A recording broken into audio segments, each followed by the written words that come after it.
Assalamualaikum warahmatullahi wabarakatuh. Selamat siang teman-teman, bagaimana kabarnya?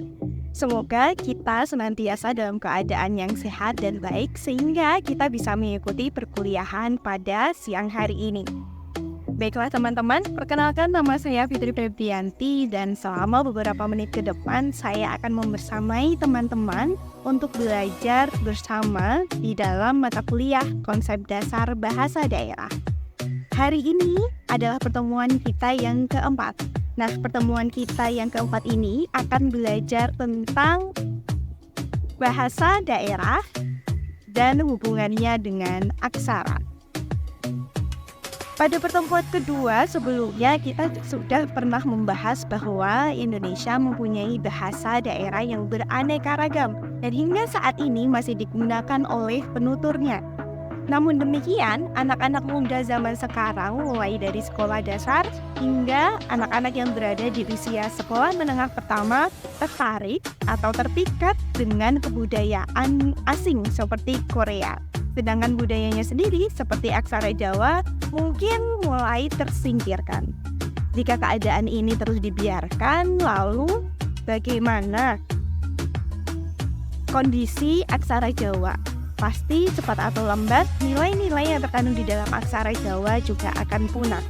Kamu nih, generasi muda zaman sekarang, mau masuk ke mana?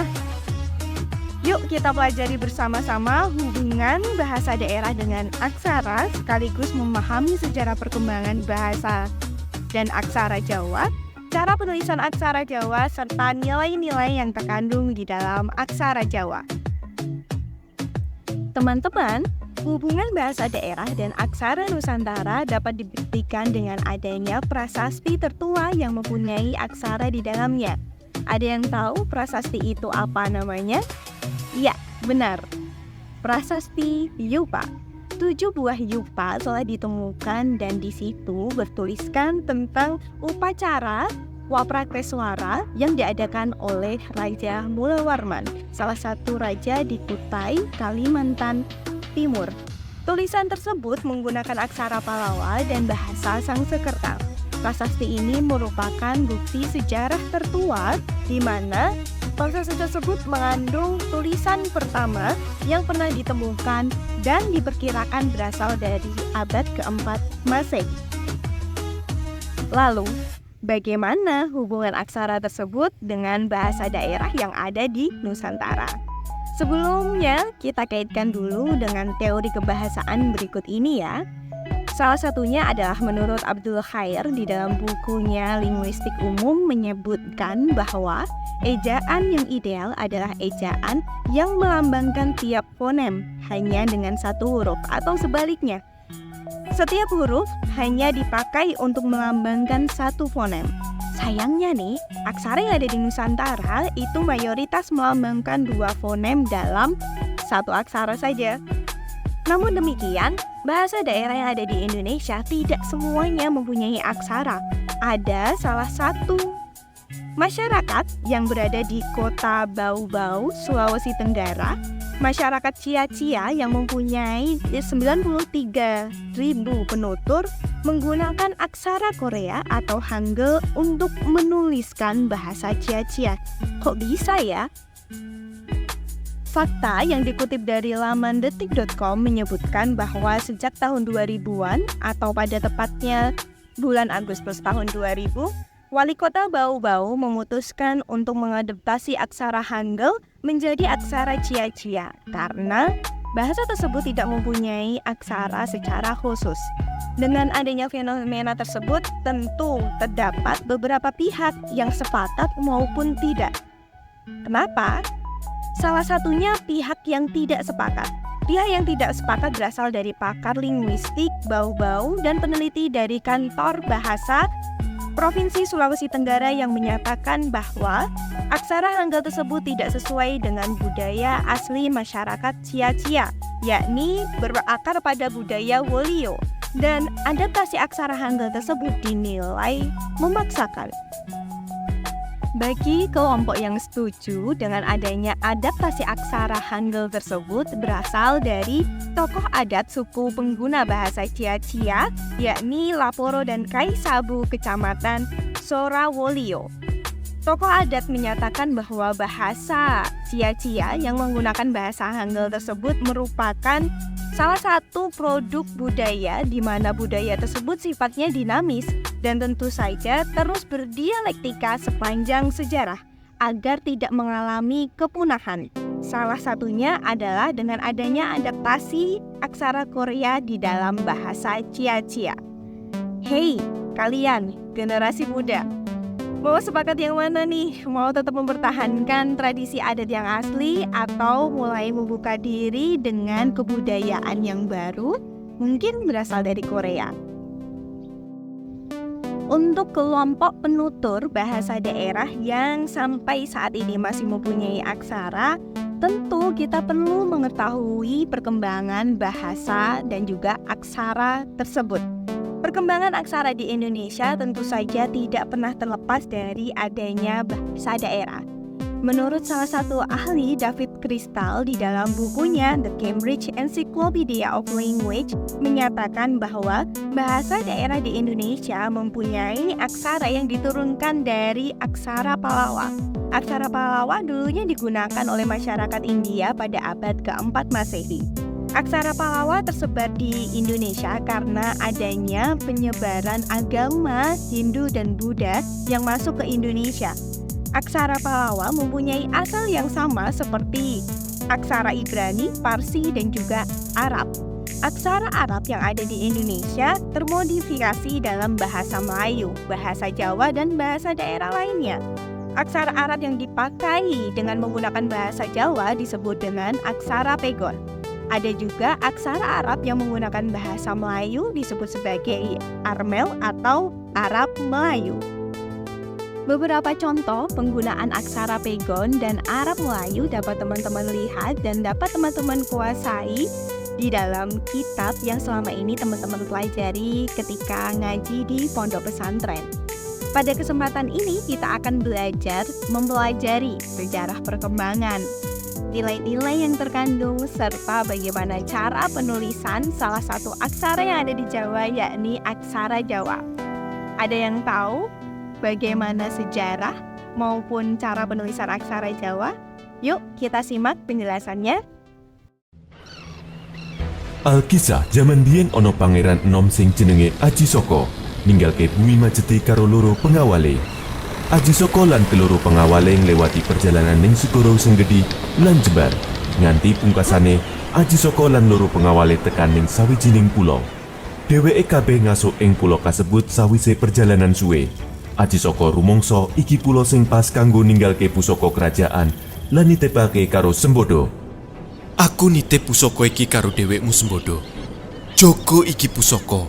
Aja mbok weneh karo sapa wae. Aku dhewe sing arep jipuk pusaka iki.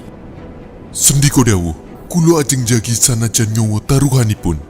Aji Saka pun ninggalke pulo kasebut karo Dora lan neruske perjalanan nganti pungkasane Aji Saka tekan ning sawijining pulo lan labuh. Sakwise ning pulo kasebut, Aji Saka ninggalke kapal lan ngadoh saka pantai. Dheweke tumuju ning lembah sing dhuwur kanggo ndelok kahanan. Banjur saklorone saka adoh weruh ana desa lan mutuske marani desa kuwi.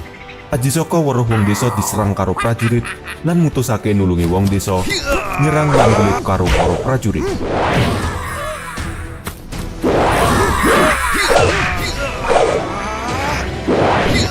Pungkasane para prajurit dikalahke.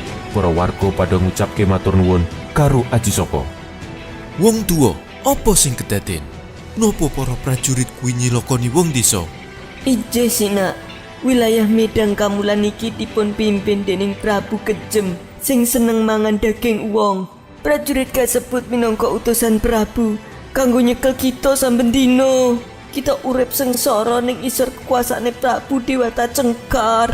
Aku bakal nulungi kue kabeh wong-wong bumi Medang Kamulang. Tulung duduke lokasi kraton Dewata Cengkar.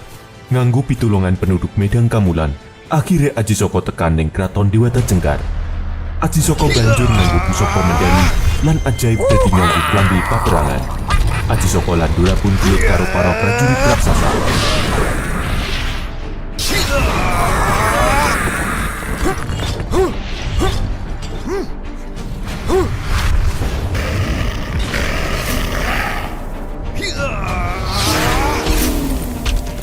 Aji Soko ninggalkan Dora lan melesat tumuju ing singgasanane Dewata Cengkar. Sampai ning singgasanane Prabu Dewata Cengkar, Prabu geram ndeloki Aji Soko sing gawe kerusuhan.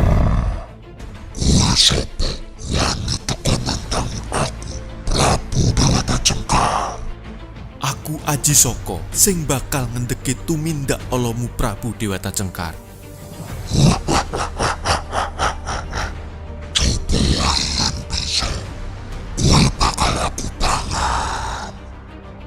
Aji Soko pun langsung nyerang Prabu Dewata Cengkar.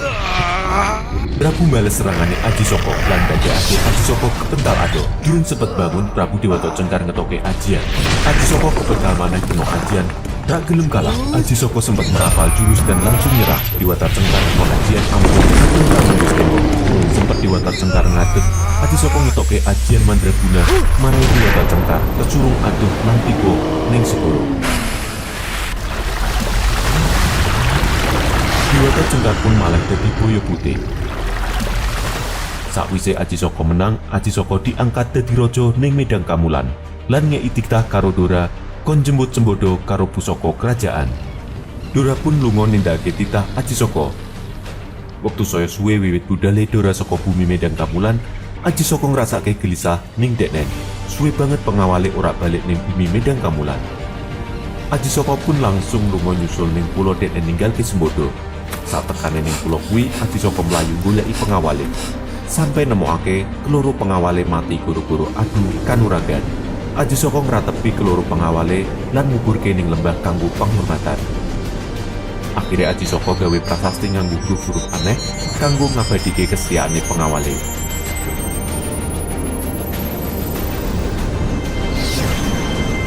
Ono Joko, Doto Sono, Odo Joyo, Moko Potomo.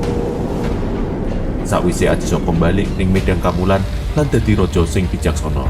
Lan syair sing ditulis nang prasasti dadi asal-usul huruf Jawa. Aksara Jawa dapat ditelusuri hingga zaman klasik di Jawa Tengah dan Timur pada abad ke-9 hingga ke-14. Pada masa itu, aksara Jawa digunakan untuk menulis berbagai jenis teks, mulai dari literatur, naskah keagamaan, hingga prasasti. Nah, adanya kehadiran aksara Jawa tersebut menjadi bukti kemajuan peradaban di wilayah Jawa pada masa tersebut. Aksara Jawa memiliki total 20 aksara vokal dan 32 aksara konsonan, serta memiliki bentuk baku, bentuk sandangan, maupun bentuk pasangan. Sejak tahun 1970, aksara Jawa telah diintegrasikan ke dalam kurikulum sekolah di Indonesia, terutama di daerah Jawa. Sehingga dengan adanya kurikulum tersebut dapat dipelajari oleh generasi muda yang ingin memahami akar budaya mereka. Aksara Jawa di dalam penulisannya juga mempunyai makna filosofis yang berkaitan dengan agama Islam maupun kebudayaan Jawa. Apa saja nilai-nilai tersebut? Pertama, aksara Jawa ditulis secara menggantung pada buku tulis, mempunyai makna filosofis bahwa manusia di dalam hidup bergantung kepada Tuhan Yang Maha Esa. Artinya, manusia harus selalu mengingat dan menjalankan perintah serta menjauhi larangan Tuhan. Kedua, aksara ditulis miring ke kanan, itu sebagai perlambang bahwa hidup di dunia ini harus berjalan dengan baik atau berperilaku dengan baik. Karena di dalam masyarakat Jawa, nyiwo itu diartikan sebagai perilaku yang buruk. Selanjutnya, aksara ho hingga ngo ditulis mulai dari kiri ke kanan dan masing-masing baris ada 5 aksara menggambarkan bagaimana orang Jawa identik dengan keblat sekawan gangsal pancer. Baris terakhir yakni aksara Jawa mati jika dipangku, Hal tersebut melambangkan bahwa ada manusia yang sulit ditaklukkan dengan kekerasan, namun mudah ditaklukkan dengan cara yang halus, dipuji, atau disanjung. Demikian tadi pembelajaran mata kuliah konsep dasar bahasa daerah, khususnya materi tentang hubungan bahasa daerah dan aksara, khususnya aksara Jawa. Ada yang masih ingat 20 jenis aksara Jawa? Nah, bagi kalian nih yang masih ingat, ubahlah bahasa Jawa berikut ini dengan menjadi aksara Jawa sesuai dengan kaidah penulisan yang baik dan benar. Selamat mengerjakan. Demikian sesi kita pada siang hari ini. Saya akhiri. Wassalamualaikum warahmatullahi wabarakatuh.